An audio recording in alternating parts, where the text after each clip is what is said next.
Saudara, ke sorotan lain, DPR merevisi peraturan soal tata tertib DPR nomor 1 tahun 2020. Berdasarkan tata tertib baru itu, DPR dapat mengevaluasi hingga mencopot para pejabat yang mengikuti uji kelayakan dan kepatutan di DPR, termasuk pimpinan KPK dan Hakim Konstitusi.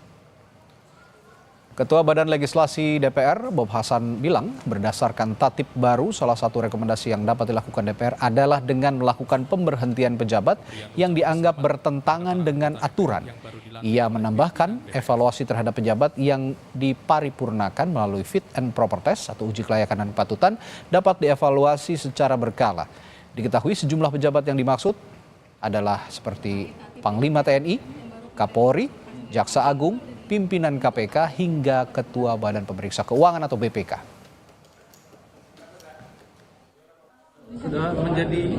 Sudah menjadi peraturan. Peraturan baru gitu Pak. Peraturan revisi peraturan 228A.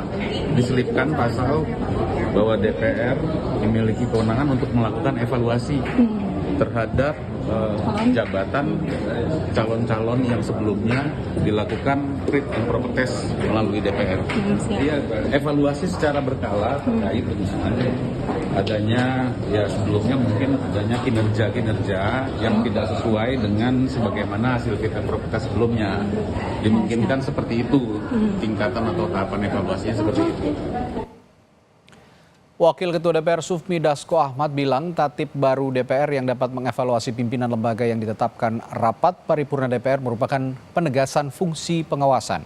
Ia mencontohkan seandainya pimpinan lembaga sakit-sakitan, maka DPR bisa melakukan evaluasi soal kinerjanya.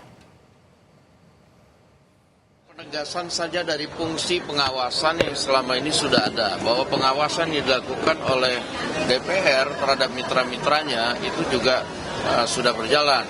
Nah, namun kita tegaskan lagi bahwa dalam keadaan tertentu hasil fit and proper yang sudah dilakukan oleh DPR bisa kemudian dilakukan evaluasi secara berkala untuk kepentingan umum. Yang kita lihat misalnya ada satu lembaga yang pensiun misalnya umurnya sampai 70 tahun. Nah, dan dia di situ sudah menjabat selama 25 tahun. Dan sekarang kondisinya misalnya sakit-sakitan. Nah, ini kan kemudian kita harus lakukan fit and proper apakah yang bersangkutan itu masih dapat menjalankan tugasnya dengan baik. Nah, kalau tidak kan kita harus kemudian lakukan mekanisme agar yang bersangkutan dapat digantikan oleh yang lebih layak. Dalam revisi tata tertib DPR menyelipkan ketentuan baru di pasal 228A di ayat 1 yang tertulis dalam rangka meningkatkan fungsi pengawasan dan menjaga kehormatan DPR terhadap hasil pembahasan komisi. Sebagaimana yang dimaksud pada pasal 227 ayat 2, DPR dapat melakukan evaluasi secara berkala terhadap calon yang telah ditetapkan dalam rapat paripurna DPR.